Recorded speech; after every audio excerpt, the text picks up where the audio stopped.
What I simply said was, Obi is Abiola. Why is Obi? How is Obi Abiola? Obi is the one that ignited the passion of the underdogs. Every Nigerian that believed himself to have been disadvantaged, who was engaged in the political process to a very large extent. If I say every, I'll be discounting my brother Yele. So it will not be clear or right to say every.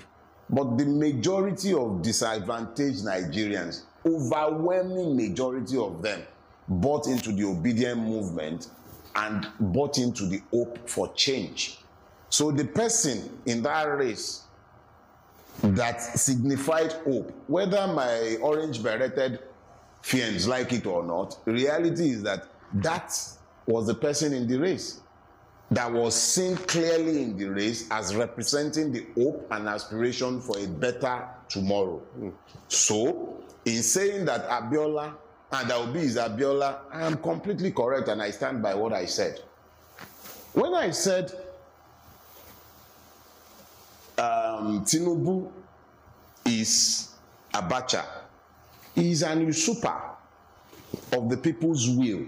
That is the parallel. He has a stolen mandate on him.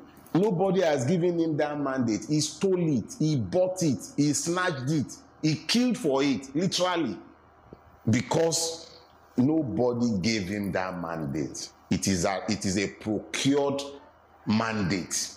That is the similarity between Abacha and Abiola and Tinubu, and it's unfortunate, and it's actually part of why I said, well, I think I described it as, was it a try? I said it couldn't. Yes. I said something about, anyway, key thing is this. Tinubu has tried over the years to be seen as Abiola's alter ego, like the reemergence of Abiola. He has, in fact, at some point, sought to appropriate hope as his mantra. But the tragedy is that Abiola is the man that Bola Ahmed Tinubu can never be. No matter what else anyone might have to say about Abiola, he wasn't a criminal. He wasn't a debauched human being. We knew who his father and mother were. We knew what schools he attended. He has provenance. His children are known. We know his history. We know where he came from.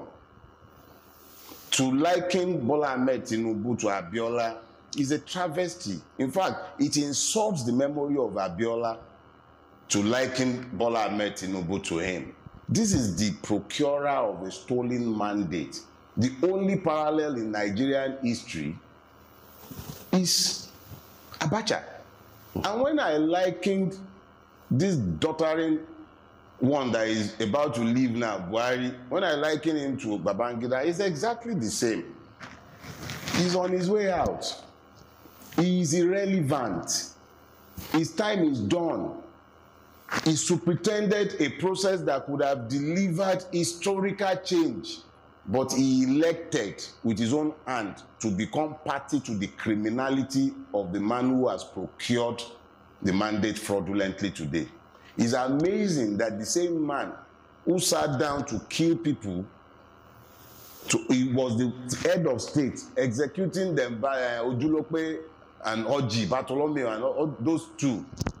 The same man for drug is the same man that is today assisting a man who has been indicted for laundering drug funds. Even if that is all it is, Muhammadu Buhari is the one that has superintended a stolen mandate for look, it's a travesty of history.